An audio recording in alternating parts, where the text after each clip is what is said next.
Olá, graça e paz. Hoje nós vamos falar um pouquinho e refletir sobre o nosso quinto vídeo da série Como Me Tornar um Filho de Deus. E o tema de hoje é baseado naquele texto que a gente vê, né, de 1 Coríntios 6, 9 a 11. E o texto e vídeo de hoje é sobre adultério. Mas qual é o significado da palavra adultério e prostituição, segundo uma visão bíblica também? A gente vai olhar e falar um pouquinho sobre alguns textos pedindo para que o Espírito Santo de Deus nos oriente, nos direcione e traga interpretação da palavra de Deus para que a gente possa sair daqui edificados com essa palavra. Quando a gente pensa sobre a palavra adultério, o significado dele é aquela pessoa que não tem intimidade apenas com o seu cônjuge, mas tem intimidade com outra pessoa além do seu cônjuge.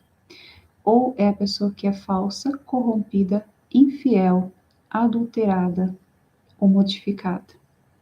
A palavra adultério e a palavra prostituição, elas têm uma relação.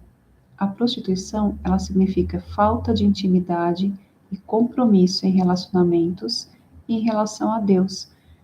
Um exemplo é a idolatria, que ao invés da pessoa adorar a Deus, adora outros deuses. Lembrando que a prostituição também tem a paga pelo ato em si, ilícito, ou pela questão de você investir financeiramente em outras coisas que levam a outros deuses. Vamos pedir para que o Espírito Santo fale conosco agora e traga interpretação e traga uma direção para que a gente possa compreender a profundidade da palavra que a gente vai estar estudando hoje. Senhor Deus e Pai, entramos na Tua presença e pedimos que o Espírito Santo, Pai, esteja conosco agora, trazendo interpretação, condução, direção para essa palavra e que possamos sair daqui edificados para a Tua honra e glória. Em nome de Jesus, transforma nosso coração, purifica cada vez mais nosso ser, transforma, Pai, tudo aquilo que precisa ser transformado em nós para que possamos a cada dia mais sermos servos, filhos de Ti, e vivemos aquilo que vem do Teu querer, porque Tua vontade é boa, perfeita e agradável para nós. Em nome de Jesus, nós lhe pedimos compreensão, direcionamento, e que essa palavra possa entrar no nosso coração e frutificar, para que a gente possa ter uma mudança de vida a partir do que estudarmos hoje. Em nome de Jesus. Amém. Quando a gente pensa sobre esses textos, e a gente olha a chave bíblica, para quem não sabe, a chave bíblica é um livrinho, né, que você tem ali várias palavras e dentro dos itens que você busca, você tem todas as referências bíblicas sobre aquela palavra. Na chave bíblica nós vemos 3 tipos de adultério mencionados. Adulteração com corromper, quando algo é corrompido, com a infidelidade em relação a casais e com meretriz, quando existe a prostituição. São 3 coisas diferentes que estão relacionadas e que nós temos vários textos bíblicos para estudar. Eu vou passar rapidamente os textos para que você, se você tiver interesse de estudar mais profundamente, você anote e busque estudar isso com mais cautela e mais calma. Quando a gente pensa sobre adultério para estudar o que é corrompido, existem os textos de Êxodo 20, 14, Levíticos 20, 10, Deuteronômio 5, 18, Provérbios 6, 32, Jeremias 5, 7, Ezequiel 23, 37, Mateus 5, 27, Mateus 19, 18, Marcos 10, 19, Lucas 18, 20, Romanos 13, 9, 2 Coríntios 4, 2, Tiago 2, 11.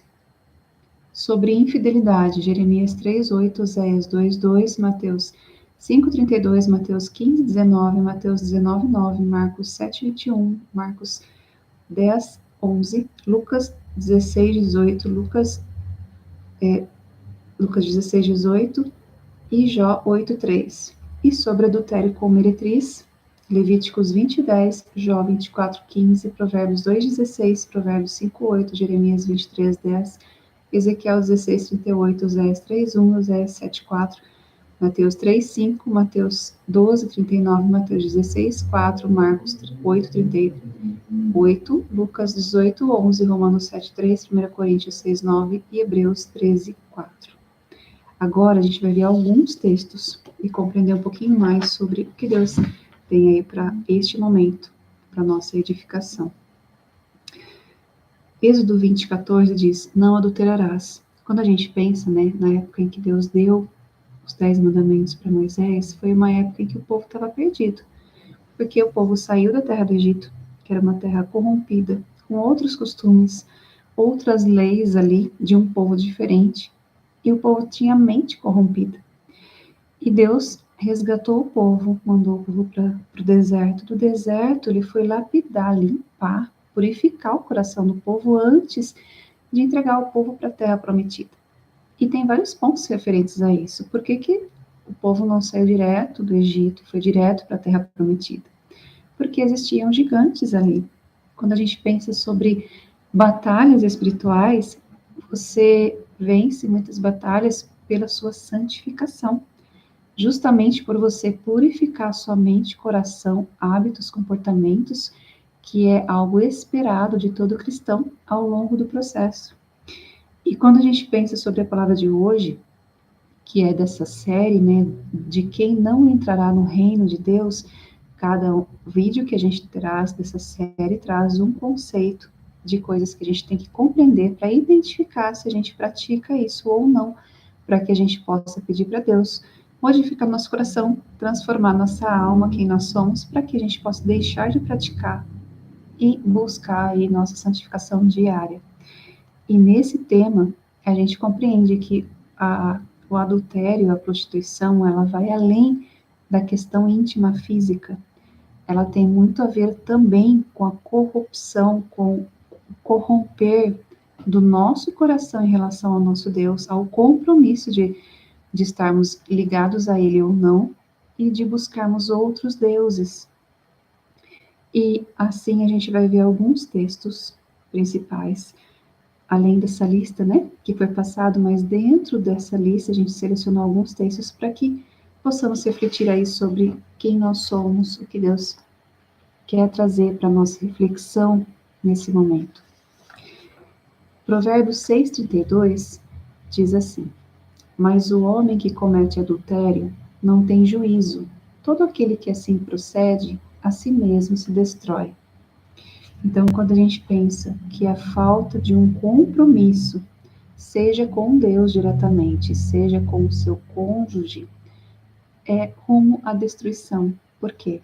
Porque quando a pessoa comete adultério, ela além de romper uma aliança com a pessoa da qual seja Deus ou seja o cônjuge com a pessoa da qual ele fez um compromisso, ele no momento em que comete adultério, ele dá uma legalidade para que o inimigo venha e destrua a vida dele. Então é muito além de um simples ato. Na verdade é uma porta, uma abertura no mundo espiritual para que os seres malignos, né, demônios e seres que ficam nas regiões celestes ali, região celestial, que é o nosso inimigo, né? Nossa luta não é contra a carne e o sangue, mas contra principados, potestades e dominadores ali das regiões celestiais, das hostes da maldade, enfim. Esses seres possam entrar e destruir a vida da pessoa, do casal, ou quando a gente pensa em relação à parte de devoção a Deus, destruir nossa mente para que a gente vá cauterizando a mente, a gente começa a não mais entender iniquidades que a gente comete. Então, esse é um dos pontos dos quais a gente precisa considerar e tomar cuidado, porque a partir do momento em que a gente vai abrindo portas, a gente começa a ter a mente cauterizada e o inimigo vai se aproximando, né? Até que a gente não perceba mais a presença dele e a gente acabe corrompido, falso, estragado. E se a gente olhar os termos aqui, né? Modificado, alterado, infiel. Outro texto que nós vamos refletir agora está em Jeremias 3, de 1 a 13, que diz assim: se um homem repudiar sua mulher e ela o deixar e tornar a outro marido, porventura que ele tornará a ela? Não se poluiria com isso de todo aquela terra? Ora, tu te prostituíste com muitos amantes, mas ainda assim tornas a mim, diz o Senhor. Levanta os olhos aos altos desnudos e vê onde não te prostituístes. Nos caminhos te assentavas à espera deles, como Arábia no deserto. Assim poluíste a terra com as suas devassidões e com a tua malícia. Pelo que foram retiradas as chuvas e não houve chuva serôdia. Mas tu tens a fronte de prostituta e não queres ter vergonha? Não é fato que agora mesmo tu me invocas, dizendo: Pai meu, tu és amigo da minha mocidade? Conservarás para sempre tua ira ou reterás até o fim? Sim, assim me falas, mas cometes maldade, a mais não poder. Disse mais o Senhor nos dias do rei Josias: Viste o que fez a pérfida Israel? Foi a todo monte e debaixo de toda árvore frondosa, se deu ali a toda a prostituição. Depois de ela ter feito tudo isso, por ter cometido adultério, eu despedi a pérfida Israel e lhe dei carta de divórcio. Vi que a falsa Judá, sua irmã, não cometeu, mas ela mesma se foi e se deu à prostituição. Sucedeu que, pelo ruidoso da sua prostituição, poluiu ela a terra, porque adulterou, adorando pedras e árvores. Apesar de tudo isso, não voltou de todo o coração para mim, a sua falsa irmã Judá, mas fingidamente, diz o Senhor. Disse-me o Senhor: já a pérfida Israel se mostrou mais justa do que a falsa Judá. Vai, pois, apregou essas palavras para a banda do norte, e dize: volta, pérfida Israel, diz o Senhor, e não farei cair a minha ira sobre ti, porque sou compassivo, diz o Senhor, e não manterei para sempre a minha ira.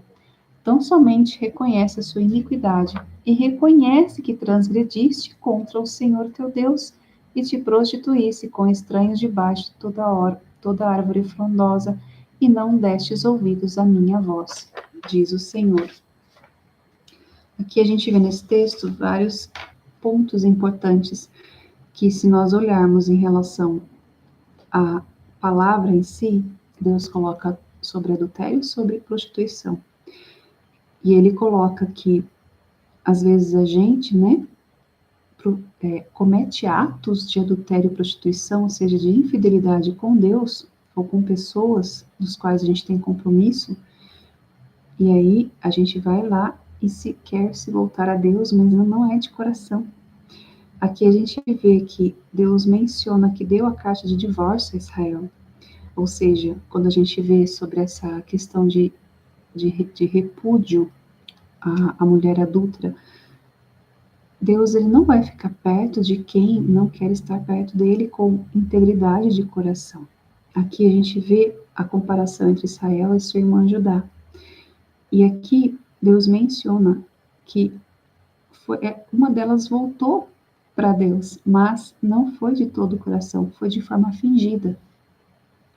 Quantas vezes a gente se volta para Deus, mas de uma forma fingida? Ou seja, não de coração 100% entregue na presença dele, mas com o coração muitas vezes corrompido, com o coração pela metade, sem aquela entrega inteira para Deus. E Deus, ele sabe, né? Ele entende exatamente, ele nos vê, esquadrinha nosso coração e sabe até que ponto existe sinceridade ou não no seu coração, no meu coração, quando nós nos achegamos a Deus. Toda vez que nós não nos entregamos 100% para Deus em todas as áreas, nós cometemos um adultério. É como se a gente idolatrasse outros deuses na porcentagem daquilo que a gente não entrega para Deus e adorasse a Deus na porcentagem que a gente entrega. Então, um dos pontos que é importante a gente refletir e compreender é que Deus vê a inteireza do nosso coração. E o reino dos céus, a gente precisa, como diz a palavra, né, conquistar a força, ou seja, se esforçar para conseguir fazer parte do reino. Porque senão a gente acaba não entrando no reino dos céus. Como diz lá em 1 Coríntios 6, 9 a 11. Ou não sabeis que os injustos não herdarão o reino de Deus? Não vos enganeis, nem impuros, nem idólatras, nem adúlteros, nem efeminados, nem maldizentes, nem roubadores herdarão o reino de Deus. Mas, Deus coloca um outro item aqui. Tais fostes alguns de vós, mas vós vos lavastes, mas fostes santificados, mas fostes justificados em o nome do Senhor Jesus Cristo e no Espírito do nosso Deus. Então a gente vê que existe esperança para aquele que se arrepende, aquele que quer se voltar de coração para Deus. Quando a gente pensa sobre crenças, né, tem várias crenças que nos impedem de melhorar e buscar essa metanoia, essa mudança de vida. Que uma delas, que é muito comum a gente ouvir nas igrejas, que é: ah, mas ninguém é perfeito, todo mundo tem defeito. E o que a gente precisa entender agora é que essa é uma crença distorcida da verdade, que nos impede de sermos santificados, porque a santificação do cristão não significa perfeição, significa que você está deixando práticas que você cometia antes e que agora você não comete mais, você está deixando de errar em vários pontos. Por exemplo, antigamente eu cometia 300 tipos de pecados diferentes, agora eu cometo 30, entende? Com o tempo eu vou deixando de cometer pecados, que os pecados que são cultivados são ditos como se fossem iniquidades, que é todo pecado que a gente aprende e a gente acaba acostumando com ele, não percebe mais que é um erro. E a gente acha que é assim mesmo, na verdade é um hábito, ou seja, um vício, né? Emocional, comportamental, de algo que não é benéfico para a gente. Então, quando a gente pensa e olha esse tema que é tão importante, nós precisamos parar e refletir. Onde eu estou errando hoje? Em que eu estou idolatrando ou, de repente, não sendo fiel a Deus com esse tema, né? De adultério, ou seja, não é só a parte de intimidade, porque quando a gente pensa sobre intimidade também, se você tem um casamento, se você tem um cônjuge e você é fiel a esse cônjuge, você está de acordo com a palavra de Deus. Mas se você comete adultério, você está buscando se arruinar, destruir a si mesmo, porque isso abrirá portas para que o inimigo entre. E além do rompimento da aliança, vão existir aí consequências espirituais muito grandes ao longo do tempo. E a gente olha aqui que o adultério não é apenas esse lado de intimidade entre a mulher e o homem, mas também aquilo que a gente vê na palavra em relação à sinceridade de coração, interesse de coração. Porque aqui Deus até coloca, né, que tem pessoas que adulteraram e acabaram adorando pedras e árvores. Quando a gente pensa sobre algumas filosofias e alguns tipos de deuses que nós vemos hoje, a gente vê que tem pessoas que adoram a natureza. E como elas chegaram nisso? Através de portas que foram abertas e com o tempo o inimigo vai arrombando conceitos, a mente, corrompendo muitas coisas, dos quais existem distorções e faz com que o homem se afaste cada vez mais de Deus. Então, um dos pontos que a gente tem que considerar é que tudo aquilo que tira o simples, tira o objetivo, tira a nossa adoração direta a Deus, nos corrompe. É como se fosse uma consequência do adultério, da prostituição, no sentido de buscarmos outros deuses. É por isso que a gente tem que clamar para que Deus limpe da nossa mente, da nossa vida, tudo aquilo que desagrada a Ele. Então, Ele pode vir e mostrar, o Espírito Santo vai mostrar para você, para mim, o que a gente precisa mudar, o que a gente já mudou. Glória a Deus pelo que a gente já mudou. E a gente precisa buscar aquilo que a gente precisa ainda modificar dentro do nosso coração ao longo do tempo. Então, uma forma da gente ver como nós estamos caminhando é o que já mudou. Né? O que antigamente eu cometia de atos que não eram legais e que hoje eu não cometo mais. Além disso, o que eu permitia que as pessoas fizessem comigo antigamente, que hoje não permito mais.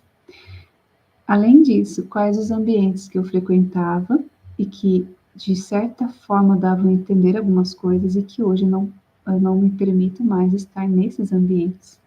Porque se a gente parar e olhar, existem armadilhas que podem te prender nesses laços de adultério e prostituição.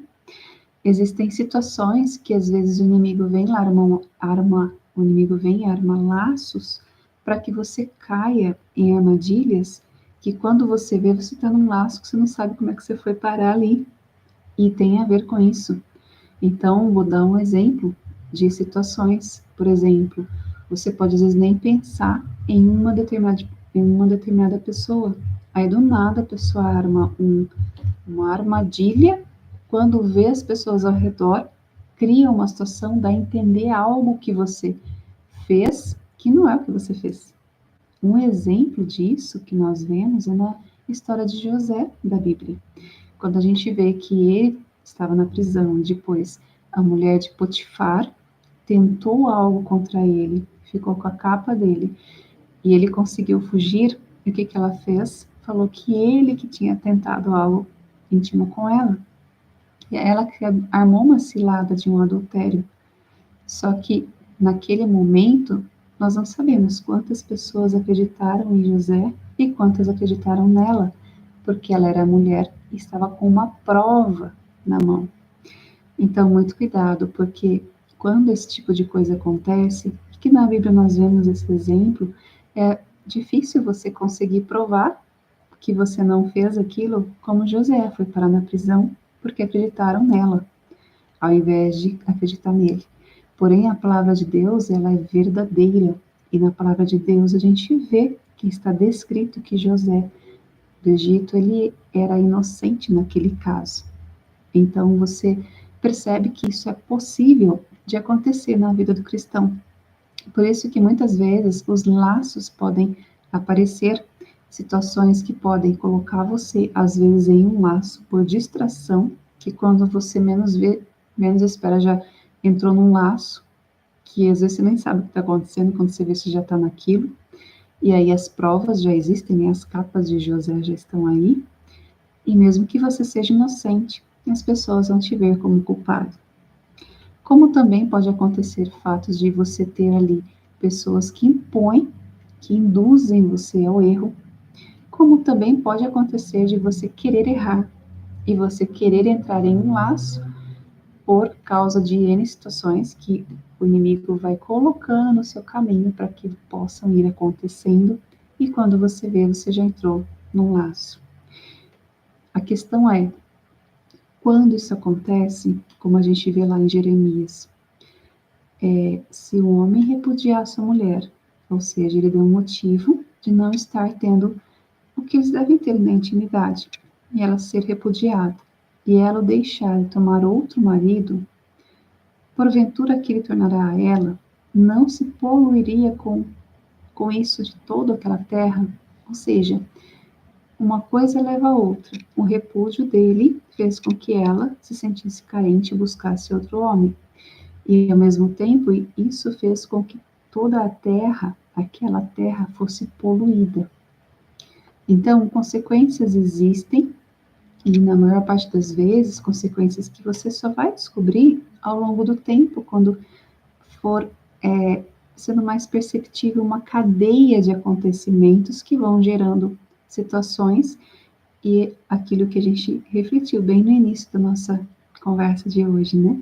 Que é essa questão de você saber que as portas, o inimigo vai, uma pequena brecha, arrombando a sua vida e vai destruindo tudo que ele vê na frente.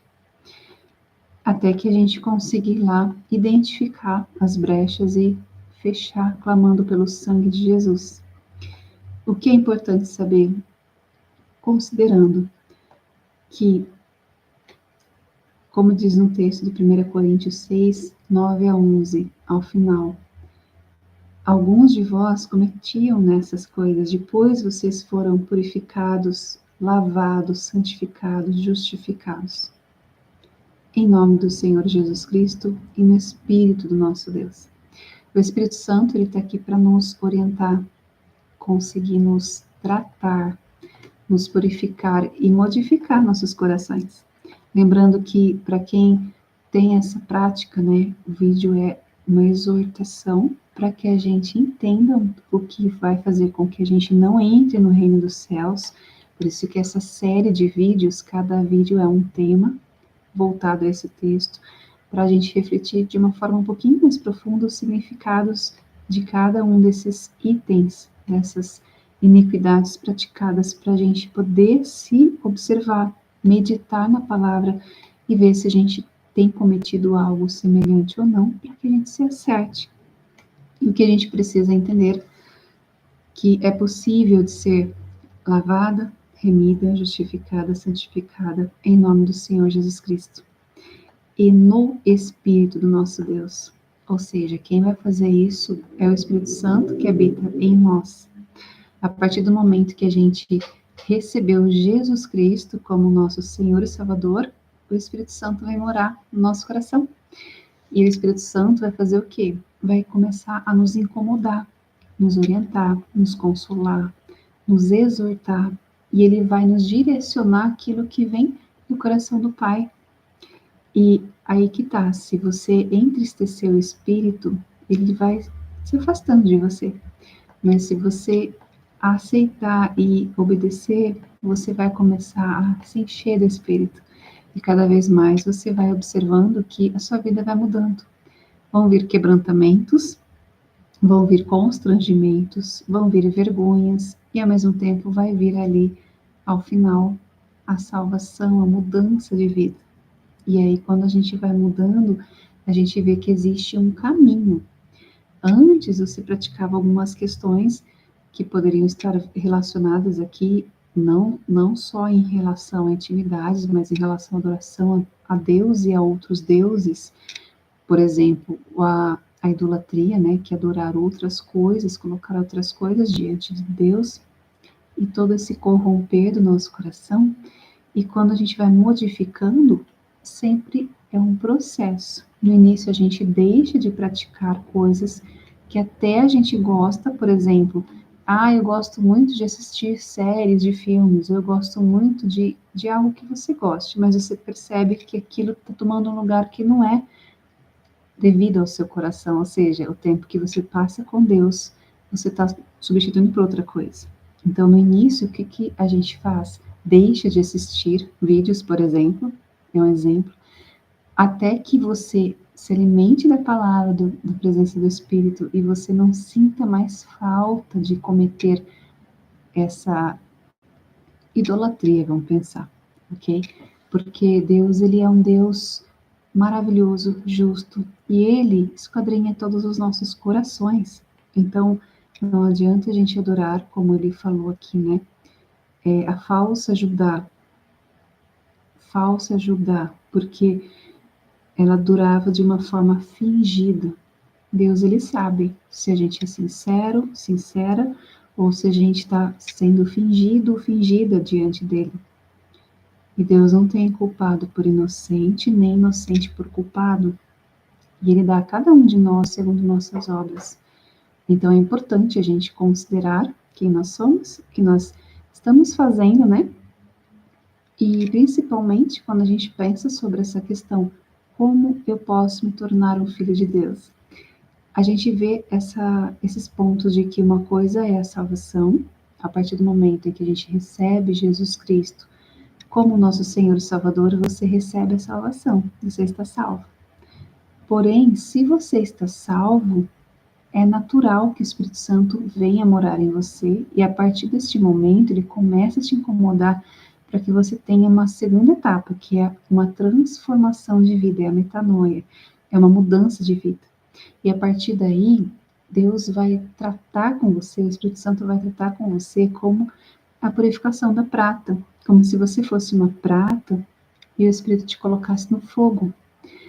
E aí você quase queima, quase deteriora a sua estrutura. Quando você está quase perdendo ali a sua estrutura, ele vem e tira você do fogo. E nisso ele vai queimando impurezas. Aí ele volta e te coloca no fogo de novo. Aí você vai lá, começa a queimar no fogo. Quando você já está quase se deteriorando, tira do fogo de novo. E ele faz isso até que a gente reflita a imagem dele, reflita a imagem de quem colocou a gente no fogo. Ou seja, vão vir dificuldades e Deus vai nos lapidar para que a gente possa ter uma postura e um caráter mais purificado, mais lapidado diante de Deus, diante das pessoas, diante das situações das quais nós vivemos. E isso é importante considerar, Porque ter o caráter de Cristo é você se permitir, ou permitir que Ele reine em você, que Ele viva em você. A partir de agora não sou eu, mas quem vive, mas é Cristo que vive em mim. Ou seja, o caráter vai ser transformado. E isso vai fazer com que você tenha a busca por uma mudança de vida e com o tempo vá se consertando, vai mudando quem você é, para que lá no final, na volta de Jesus, você esteja em pé diante dele, diante da presença dele, sem ter do que se envergonhar. Claro que cada um de nós tem uma história e o inimigo sempre vai querer trazer o nosso passado, as nossas falhas, aquilo que a gente errou, para que a gente se sinta incapaz ou sinta que, não mereço isso, quem sou eu para merecer a salvação dessa forma? Mas a gente não merece. A salvação não é dada por merecimento, mas é dada pela graça. Porém, quando a gente aceita, existe uma mudança. Se não há mudança, é porque não houve ainda uma aceitação verdadeira interna. Mas quando a gente começa a ter uma mudança verdadeira, a gente sente que algo está mudando dentro da gente. E isso é o que vai mostrando aos poucos os frutos do Espírito Santo dentro de nós. Paz, amor, alegria, longanimidade, benignidade e essas coisas que a gente vê que é do Espírito Santo. E cada vez mais a gente vai deixando de praticar as obras da carne. Claro que é um processo. A gente cai, levanta, tropeça, cai, levanta, tropeça, cai. Mas Deus está com a gente e a gente vai, ao longo do tempo, ver que a gente vai melhorando muitas coisas.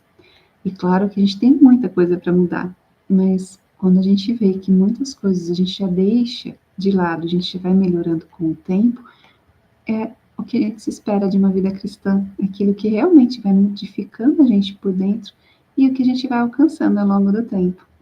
Então, quando a gente pensa sobre mudança, né? Sempre que a gente reconhece um caminho que não é de acordo com a palavra de Deus, a gente pode reconhecer, confessar que a gente errou diante de Deus, pedir para que Ele conserte e que Ele feche essa brecha, sabe? Que essa brecha seja finalizada na nossa vida para que a gente não erre mais. Então agora eu convido você a fazer uma oração comigo para que Deus possa estar nos perdoando de pecados que têm a ver com esses itens, né? De adultério, prostituição, não só em relação a questões íntimas, mas em relação à adoração a Deus, a outros deuses, e a gente possa ter o coração transformado nele. Então, convido você a fechar os seus olhos e que possamos orar neste momento. Senhor Deus e Pai, entramos na Tua presença e lhe pedimos, Pai, muda nosso coração, ó Deus, modifica tudo o que está em nós que não lhe agrada. Nós reconhecemos que erramos, que muitas vezes nós tropeçamos, ó Pai, e o Senhor conhece nossos corações, o Senhor conhece o que nós temos vivido, e nós entregamos nesse momento as nossas vidas nas Tuas mãos e pedimos que o Senhor, ó Pai, em nome de Jesus Cristo, possa estar moldando o nosso ser. Perdoa as nossas dívidas, Pai, perdoa os nossos pecados, Pai. E a partir de agora, mostra a cada um de nós onde nós precisamos melhorar, mostra onde estamos errando, mostra tudo aquilo que nós colocamos antes de Ti nas nossas vidas, ó Pai, tudo aquilo que nós precisamos abrir mão, renunciar e aquilo que a gente precisa fazer para que a gente tenha cada vez mais a Tua presença no nosso ser, no nosso coração. E é assim que nós lhe pedimos, Pai, por essa transformação de vida, que o Senhor possa estar abençoando cada um que está ouvindo esse vídeo, Pai, as irmãs e os irmãos aqui que estão acompanhando, que o Senhor possa estar abençoando cada um ricamente, Pai. Nós lhe pedimos que o Senhor possa estar nos moldando para que possamos estar em pé, lá no último dia, no retorno em que Jesus voltará, para que a gente possa ser recebido de braços abertos por Ti. E Jesus possa olhar para nós, que o Senhor possa olhar para nós e saber que nós somos amigos, Pai, e que nós somos Teus filhos, salvos por Cristo, que estaremos no reino dos céus. Assim nós pedimos, ó Pai, que o Senhor venha estar nos preparando a cada dia e que possamos renunciar tudo aquilo que desagrada a Ti e que possamos compreender quem nós precisamos ser, o que fazer a cada dia. Cuida das nossas decisões e nós lhe pedimos, entregamos nossas vidas no Teu altar, para que o Senhor viva em nós, Cristo viva em nós, todos os dias das nossas vidas. Nós lhe pedimos também que o Senhor feche as portas, as brechas, ó Pai, que foram abertas ao longo do tempo, ao longo dos anos nas nossas vidas, ó Deus, que possamos nesse momento saber, ó Pai, que o Senhor está cuidando de nós. Clamamos a Ti para que sejam seladas essas brechas e que o Espírito Santo possa fluir dentro de nós todos os dias das nossas vidas, aguardando, ó Pai, que possamos aguardar a Tua volta, que Jesus volte e esteja nos levando com Ele. Assim nós clamamos e pedimos, em nome de Jesus Cristo. Amém. Agradeço muito por você estar acompanhando esse vídeo e que Deus abençoe muito a você, sua família, e que essa reflexão possa trazer uma boa colheita para você e que você possa estar sendo edificado cada vez mais em sua vida e seja muito abençoado, abençoada, em nome de Jesus. Um abraço. Até mais. Até o próximo vídeo.